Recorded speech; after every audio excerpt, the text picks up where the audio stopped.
استثنا کی کتاب اس کا 8واں باب اور اس کی آیت نمبر 2 اور 3. اور تو اس سارے طریق کو یاد رکھنا جس پر ان 40 برسوں میں خداوند تیرے خدا نے تجھ کو اس بیابان میں چلایا، تاکہ وہ تجھ کو عاجز کر کے آزمائے اور تیرے دل کی بات دریافت کرے کہ تو اس کے حکموں کو مانے گا یا نہیں. اور اس نے تجھ کو عاجز بھی کیا اور تجھ کو بھوکا ہونے دیا، اور وہ من جسے نہ تو نہ تیرے باپ دادا جانتے تھے تجھ کو کھلایا، تاکہ تجھ کو سکھائے کہ انسان صرف روٹی ہی سے جیتا نہیں رہتا بلکہ ہر بات سے جو خدا کے منہ سے نکلتی ہے جیتا رہتا ہے. آمین. بنی اسرائیلی جب مصر سے نکلے ہیں تو مصر سے نکلنے کے بعد ملک کنعان میں داخل ہونے کا جو سفر تھا وہ 40 دن کا تھا.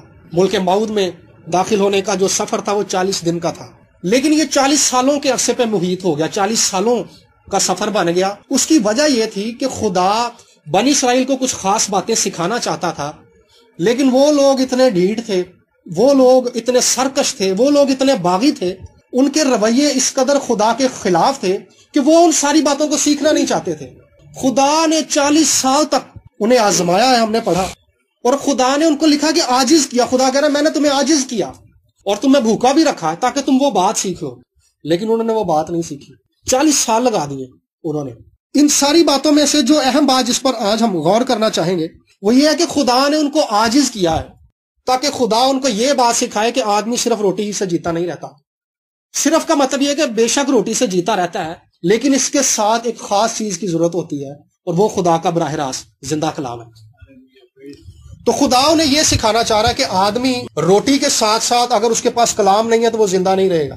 وہ لوگ جو مسیح میں آ جاتے ہیں، مسیح یسوع کو اپنا نجات دہندہ مان لیتے ہیں، اکثر یہ لوگ مجھے فون کر کے بھی کہتے ہیں، لوگ پوچھتے بھی ہیں کہ پاجی جدن دا اسی بپتسمہ لیتا ہے نا یا جس دن دا اسی توبہ کیتی ہے ساڈے تے مصیبتاں دے انبار لگ گئے نے، ساڈیاں تے مصیبتاں ہی نہیں ختم ہون لیاں، میری تو نوکری بھی چھٹ گئی ہے، میرا تے باس بھی میرے خلاف ہو گیا ہے، ساڈا تے نقصان ہوئی جا رہا ہے. اس کا ہرگز یہ مطلب نہیں ہے کہ خدا ہمارے مخالف ہو گیا ہے. کئی لوگ یہ کہتے ہیں کہ بھئی جب میں مسیح میں آتا ہوں تو ابلیس میرا مخالف ہو جاتا ہے، تو اس کر کے میں توبہ ہی نہیں کرتا. لکھا ہے خدا کہہ رہا ہے کہ میں نے تمہیں عاجز کیا ہے. بیابان سے ہو کر جانا ضرور تھا، وعدے کی سرزمین میں داخل ہونے کے لیے بیابان سے گزرنا ضرور تھا. اس سے پہلے کہ خدا کے وعدے ہماری زندگی کے اندر پورے ہوں، اس سے پہلے کہ ہم آسمانی یروشلم میں، آسمانی ملک موعود میں داخل ہوں، ہم نے مسائل میں سے گزرنا ضرور ہے. لیکن ہم مسائل میں سے گزرنے کے عرصے کو اس وقت لمبا کر لیتے ہیں جب ہم اس بات کو نہیں سیکھتے جو خدا ہمیں سکھانا چاہتا ہے. ان ساری چیزوں کے اندر خدا انہیں جو باتیں سکھانا چاہتا تھا، خدا ایک تو انہیں سکھانا چاہتا تھا کہ وہ خدا پر ایمان رکھیں. دوسری بات خدا انہیں سکھانا چاہتا تھا کہ وہ اپنی ترجیحات کو تبدیل کر کے خدا کے کلام کو اپنی زندگی میں اول درجہ دیں. تیسری بات یہ تھی کہ خدا انہیں جنگ کرنی سکھانا چاہتا تھا. اور چوتھی بات یہ تھی کہ خدا انہیں یہ سکھانا چاہتا تھا کہ ان سارے حالات کے باوجود خدا اپنے وعدوں کو پورا کرنے پر سچا ہے. میں آج صرف جس بات پر بات کرنا چاہوں گا وہ یہ ہے کہ آدمی صرف روٹی ہی سے جیتا نہ رہے گا بلکہ ہر بات سے جو خدا کے منہ سے نکلتی ہے. خدا کہہ رہا ہے کہ میں نے تمہیں بھوکا رکھا. خدا کئی بار ہمیں سکھانا چاہتا ہے، کئی بار کیا خدا ہمیشہ ہمیں سکھانا چاہتا ہے. جیسے والدین اپنے بچے کو سکھاتے ہیں نا کہ بیٹا کھانا ایسے کھانا ہے، آپ نے بڑوں کے ساتھ ایسے بات کرنی ہے، کوئی بڑا گھر میں آئے آپ نے اس کو جی کر کے بلانا ہے، نام نہیں لینا بڑوں کا. تو ایسی بہت ساری باتیں ہم بچوں کو سکھاتے ہیں تاکہ جب بچہ ہمارا کہیں جائے تو کوئی اس کو دیکھ کے خوش ہو کے نہیں بھی اس کے والدین اس کو تمیز سکھائیے. اسی طرح سے خدا ایک باپ ہے. اگر ہم آگے پڑھیں 5ویں آیت تو وہاں پر لکھا ہے سو تو اپنے دل میں خیال رکھنا کہ جس طرح آدمی اپنے بیٹے کو تنبیہ کرتا ہے ویسے ہی خداوند تیرا خدا تجھ کو تنبیہ کرتا ہے. یعنی خدا ایک باپ کی طرح ہماری تربیت کر رہا ہے، ایک باپ کی طرح ہماری فکر کرتا ہے، اور خدا روحانی طور پر ہمیں اس طرح کی چیزیں سکھانا چاہتا ہے کہ جب ہم معاشرے میں جائیں، جب ہم لوگوں میں جائیں، جب ہم لوگوں میں اٹھیں اور بیٹھیں تو ہمارے کاموں کی وجہ سے، ہماری گفتگو کی وجہ سے، ہمارے چال چلن کی وجہ سے، ہماری بات چیت کی وجہ سے لوگ کہیں کہ یار یہ واقعی کرسچن لوگ ہیں اور یہ واقعی ایماندار لوگ ہیں، یہ واقعی خدا سے پیار کرنے والے لوگ ہیں.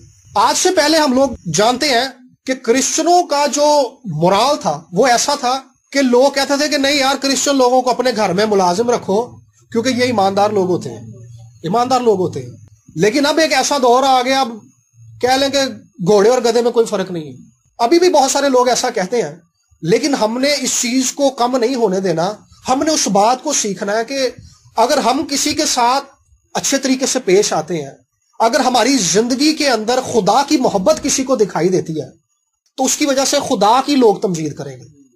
لکھا کہ تمہارے نیک کاموں کو دیکھ کر تمہارے باپ کی جو آسمان پر ہے تمجید ہوگی. ہر کوئی اچھے بندے سے تو محبت رکھ لیتا کہ جی یہ بڑا نیک بندہ ہے, لیکن وہ بندہ جو اچھا نہیں ہے, مسیحی ہوتے ہوئے ہم نے اس بندے سے بھی محبت رکھنی ہے. یہ مشکل بڑا ہوتا ہے کہ ایک بندہ ہمیں تنگ کر رہا ہے, ایک بندہ ہماری مخالفت بھی کر رہا ہے, لیکن یہ کیسے ہوگا؟ یہ کرنے کی قوت ہمیں خدا دیتا ہے. یسوع نے کہا تھا نا, اور انہی لوگوں نے یسوع کو مارا, کوڑے مارے, منہ پہ تھوکا, لان تان کی. یسوع نے کہا باپ ان کو معاف کر دو, کیونکہ یہ نہیں جانتے کہ یہ کیا کرتے ہیں. سو مسیح کا کردار, مسیح کی سوچ اور مسیح کے رویے اور مسیح کا اختیار خدا ہماری زندگی کے اندر ڈالنا چاہتا ہے کہ جب ہم چلتے پھرتے جائیں تو لوگ ہماری وجہ سے دیکھ کر کہیں گے یار یہ واقعی خدا کے لوگ ہیں. یہ فرق ہے, کچھ فرق ہے, یہ عام لوگوں جیسا نہیں ہے. تو خدا انہیں جو بات سکھانا چاہ رہا ہے, خدا نے ان کو عاجز کیا ہے سکھانے کے لیے. خدا نے ان کو روٹی کی کمی دی ہے. وہ ان علاقوں میں گیا وہاں پہ خوراک نہیں ہے, وہاں پہ پانی نہیں ہے. خدا اصل میں یہ چاہتا تھا کہ یہ اپنا سارا دھیان میری طرف لگائیں. کرونا کی وجہ سے دنیا کے اندر ایسے حالات پیدا ہو گئے ہیں کہ دنیا نے ایک بیابان کی شکل اختیار کر لی ہے. دنیا کے اندر خوراک کی بھی کمی ہو رہی ہے, دنیا کے اندر نوکریوں کی بھی کمی ہو رہی ہے. دنیا کے اندر جو امیر ترین لوگ تھے جن کے بڑے کاروبار تھے, ان کے کاروبار بھی ڈاؤن ہو گئے. ملکوں کے اندر نوکریاں ختم ہو گئی ہیں. اور ایسا ہوا ہے کہ امریکہ کے اندر اور دوسرے ملکوں کے اندر کوئی فرق نہیں رہا. اس نظریے سے نہیں رہا کیونکہ اس وبا نے ساری دنیا کو گھیرے کے اندر لے لیا ہے. یہ وبا ساری دنیا کے اندر پھیل گئی ہے اور ساری دنیا نے ایک بیابان کی شکل اختیار کر لی ہے. تو اس بیابان کے اندر جینے کے لیے, ان حالات کے اندر جینے کے لیے ہمیں خدا کے کلام کی ضرورت ہے. کئی بار ہم یہ سوچتے ہیں کہ یار ہمارے تو ریسورسز ہی نہیں ہیں, ہماری تو تنخواہ بھی بڑی کم ہے, میری تو نوکری چھوٹ جائے گی, میری نوکری چھوٹ گئی تو کیا ہوگا, اس بیماری کا تو علاج بھی نہیں ہے, ویکسین بھی نہیں ہے ابھی تک بن رہی, تو آگے کیا ہوگا. جب بنی اسرائیل بھی بیابان میں سے گزر رہے تھے تو وہ بھی ان ساری چیزوں کو سوچتے تھے. یہ سارے خیالات ان کے ذہن میں آتے تھے کیونکہ انسان یہ ساری باتیں سوچتا ہے. انسان ہوتے ہوئے یہ ساری باتیں ہمارے ذہن کے اندر آتی ہیں, لیکن ہم نے ان حالات کے اندر کرنا کیا ہے, ہم نے خدا کی طرف دھیان لگانا ہے. جس طرح جینے کے لیے خوراک کی ضرورت ہوتی ہے, جس طرح جینے کے لیے روٹی کی, پانی کی ضرورت ہوتی ہے, دوائیوں کی ضرورت ہوتی ہے, اسی طرح سے جینے کے لیے خدا کے کلام کی ضرورت ہوتی ہے. اور یہ بات خدا نے یسوع مسیح نے بھی کہی تھی. جب خدا یسوع مسیح نے بپتسمہ لیا اور وہ بیابان میں چلے گئے, ابلیس ان کے سامنے آ گیا. اس نے کہا کہ ان پتھروں سے کیا ہے تو یہ روٹی بن جائیں گے. یسوع نے کہا تھا کہ خدا کے کلام میں لکھا ہے کہ آدمی صرف روٹی ہی سے جیتا نہیں رہے بلکہ ہر اس بات سے جو خدا کے منہ سے نکلتی ہے. سو ہم نے ڈیلی بیسس پر خدا کے حضور میں شخصی طور پر بھی بیٹھنا ہے اور خاندانی طور پر بھی بیٹھنا ہے اور خدا کی زندہ کلام کو پڑھنا ہے اور خدا سے کہنا ہے کہ خداوند اس کرونا کے بیابان میں جینے کے لیے مجھے اپنا زندہ کلام دے, مجھے اپنا زندہ کلام دے. جب نا امیدی آپ پر چھا جائے اور مایوسی آپ کا پیچھا کرنے لگے اور لوگ آپ کو نیگیٹو باتیں کرنے لگے کہ یار ہون تو دنیا دے حالات خراب ہو گئے نے, ہون دنیا دا کچھ نہیں ہو سکتا, تیرے بھی حالات نہیں بدلن گے, اس وقت سمجھ لے کہ آپ کو خدا کے کلام کی ضرورت ہے. خدا کبھی بھی کسی کو مایوسی کی بات نہیں کہتا. یسوع کے پاس جتنے بھی لوگ آئے تھے یسوع نے کسی کو نہیں کہا تھا کہ تیری بیماری کا علاج میرے کو نہیں آئے گا. یسوع نے کسی سے نہیں کہا تھا. یسوع نے اسے یہ کہا تھا تیرے لیے تیرے ایمان کے موافق ہو, بیٹی تیرے ایمان نے تجھے اچھا کیا. تو خدا کے پاس زمین پر رہنے والے ہر ایک شخص کے لیے امید ہے, ہر ایک شخص کے لیے امید کی بات ہے, تسلی کی بات ہے, تربیت کی بات ہے, ترقی کی بات ہے. ہم نے خدا کے پاس جانا ہے. لوگ ہمیں مایوس کر دیتے ہیں, ہمارا باس ہمیں مایوس کر دے گا, ہمارے رشتہ دار ہمیں مایوس کر سکتے ہیں, لیکن خدا ہمیں مایوس نہیں کرے گا. خدا امید دیتا ہے. سو ہم نے ہر روز خدا کے پاس جانا ہے. جب نا امیدی کے اندر ہم خدا کے حضور میں بیٹھیں گے تو خدا ہی ہمارے اندر یہ خوشی اور اطمینان ڈالے گا. یسوع نے کہا تھا کہ میں اپنا اطمینان تمہیں دیا جاتا ہوں جو دنیا نہیں دے سکتی. دنیا کے پاس اطمینان نہیں ہے, دنیا کے پاس تسلی نہیں ہے. میں چند دن پہلے ایک بندے کے بارے میں پڑھ رہا تھا, وہ ہالی ووڈ کے اندر اس نے فلموں میں کام کیا, بہت پیسہ تھا اس کے پاس. اس بندے نے بلی گرام کو بلایا. اس نے کہا کہ بلی گرام میرے پاس پیسہ بہت ہے, شہرت بھی میرے پاس ہے, لیکن میرے پاس اطمینان نہیں ہے. مطلب یہ ہے کہ پیسہ, شہرت آپ کو اطمینان نہیں دے سکتا. وقتی طور پر آپ کو سکون ضرور دے سکتا ہے, آپ لوگوں کے سامنے اچھا بن ٹھن کے رہ سکتے ہیں, لیکن آپ کے دل کے اندر کیا حالت ہے یہ آپ ہی جانتے ہیں. اس کے اندر بھی یہی حالت. اس نے کہا تھا کہ اگر میں نے تجھے اس لیے بلایا کہ اگر تو میرے لیے کچھ کر سکتا ہے ٹھیک ہے, ورنہ میں خودکشی کر لوں گا. اس نے کہا میں نے پہلے 3 بار خودکشی کرنے کی کوشش کی ہے لیکن میں بچ گیا ہوں. تو بلی گرام کہتا ہے میں نے اس کو بتایا کہ تیرے پاس خوشی اور اطمینان اس لیے نہیں ہے کیونکہ تیرے پاس یسوع نہیں ہے. خوشی اور اطمینان لوگوں کو خدا دے سکتا ہے. خدا سے دور رہتے ہیں جو لوگ, ان کے پاس امید نہیں ہوتی. وہ اس بیابان کے اندر جب رہتے ہیں, بیابان اصل میں ہوتا کیا ہے, بیابان صحرا کو کہتے ہیں.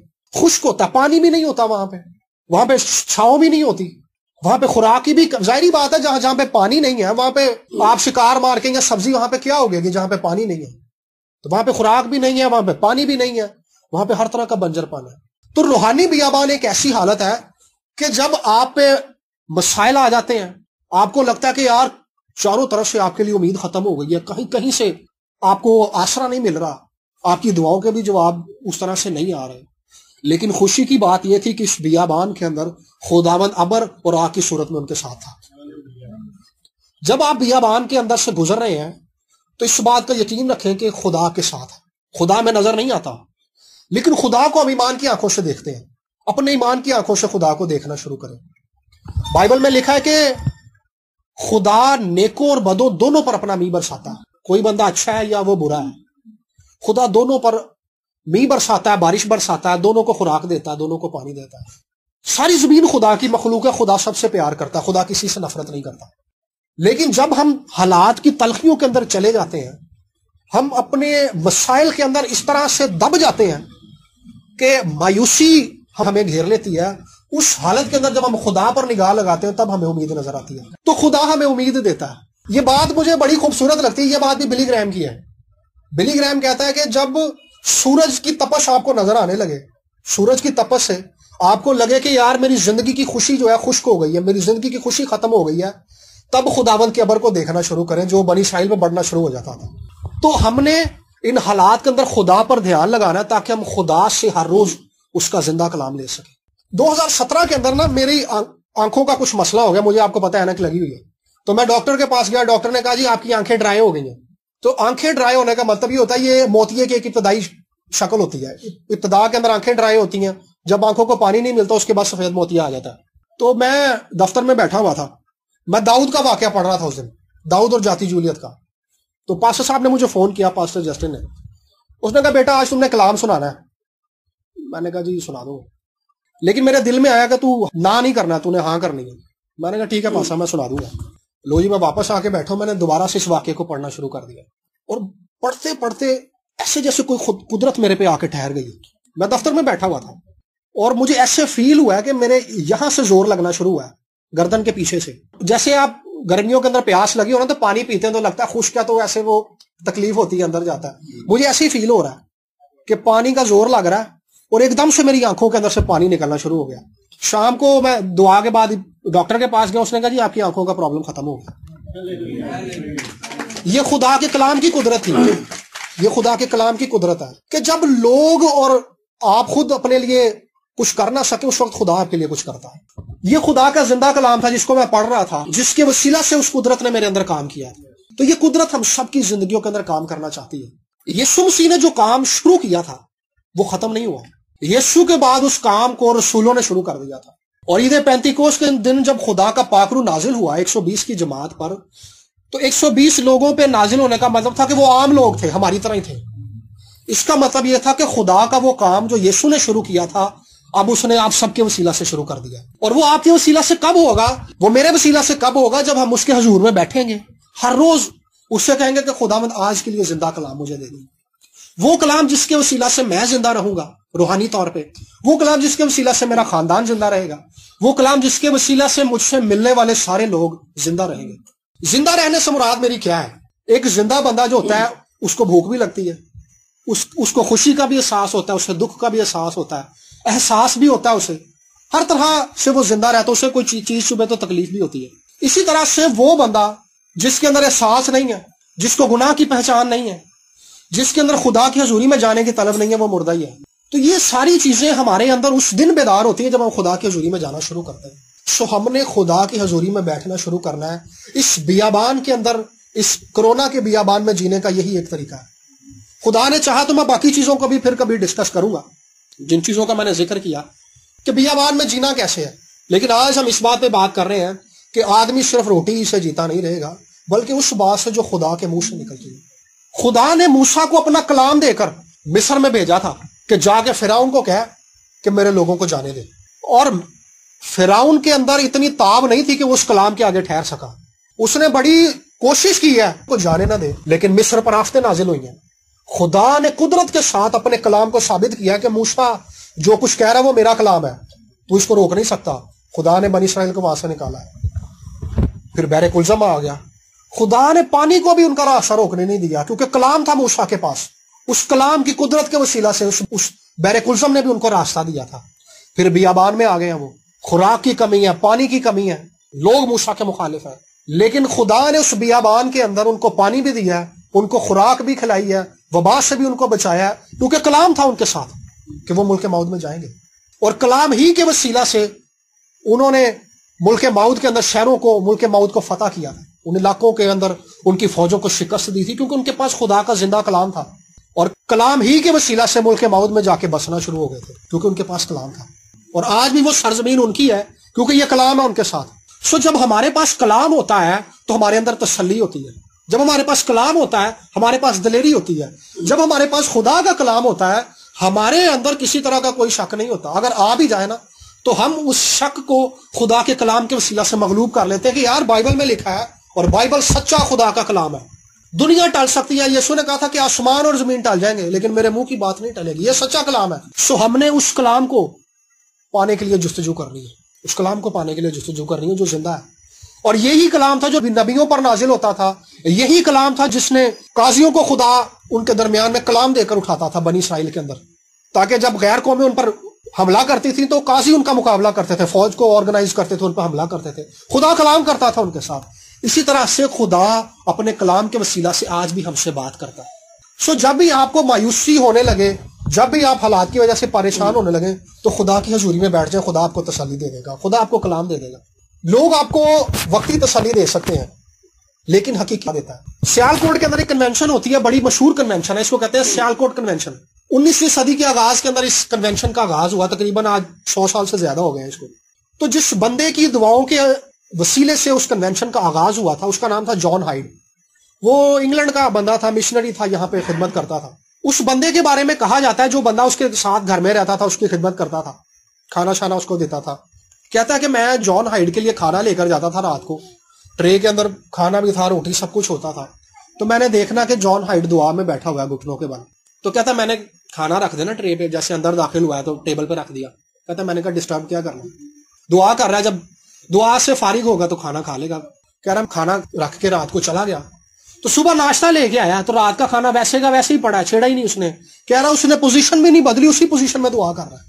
اس بندے کے اندر یہ طلب تھی کہ اس نے خدا کے کلام کی تلاش کرنی ہے. ہمیں جب بھوک لگتی ہے تبھی ہمیں کھانا کھانا ہوتا ہے. جب مجھے بھوک نہیں, میں کہوں گا جی, آپ مجھے کہیں گے جی کھانا کھائیں گے, میں نے کہا جی نہیں کھانا کھا کے دل نہیں کر رہا.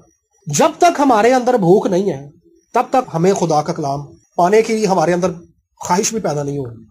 تو اس خواہش کو پانے کے لیے بھی ہم نے خدا سے درخواست کرنی کہ خدا میں تیرے کلام کو پانا چاہتا ہوں. اور اس بندے کی زندگی بڑی حیران کن ہے. اس بندے نے پھر سیالکوٹ کنونشن کی بنیاد رکھی. وہ ایسا بندہ تھا, ایک دن ٹرین میں جا رہا تھا تو ٹرین کے اندر ایک ہندو بندہ تھا, اس نے شراب پی ہوئی تھی, تو اس نے اس کو محبت سے بٹھایا. لوگ اس سے نفرت کر رہے تھے, اس نے اپنے ساتھ بٹھایا. اس نے کہا بیٹا خدا تجھ سے محبت رکھتا ہے, بے شک تو جیسا بھی ہے.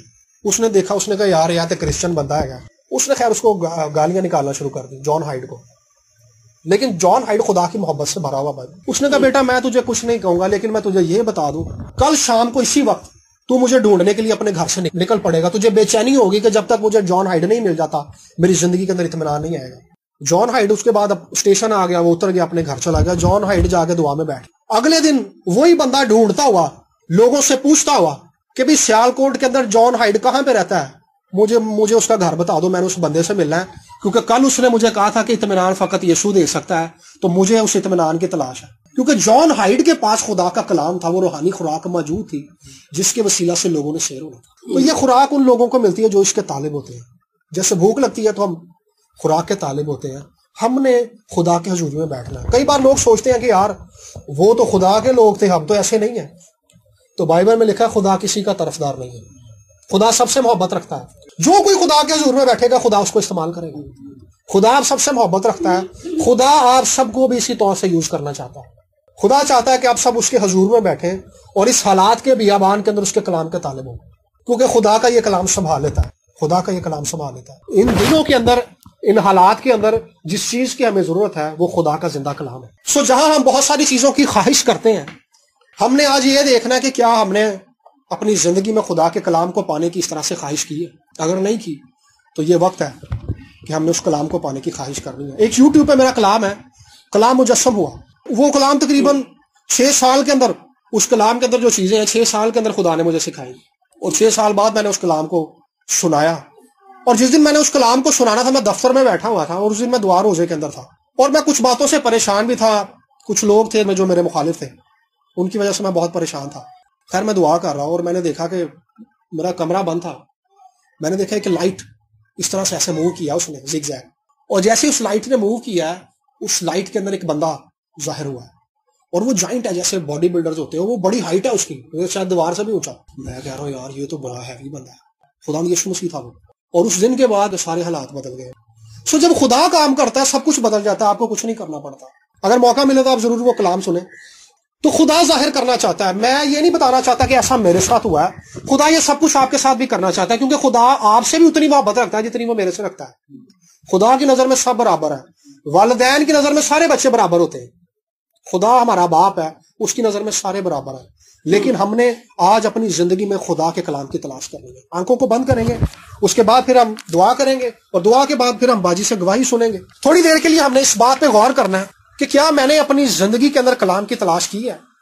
اگر میری زندگی کے اندر مایوسی آ جاتی ہے, نا امیدی آ جاتی ہے, بے بسی آ جاتی ہے, اور خاص طور پر وبا کے ان دنوں کے اندر جب ہر طرف مایوسی ہے, بے دلی ہے, تو ہمیں خدا کے کلام کو پانے کی ضرورت ہے. آئیے عزیزو, تھوڑی دیر کے لیے ہم خداوند سے بات کرنا شروع کریں.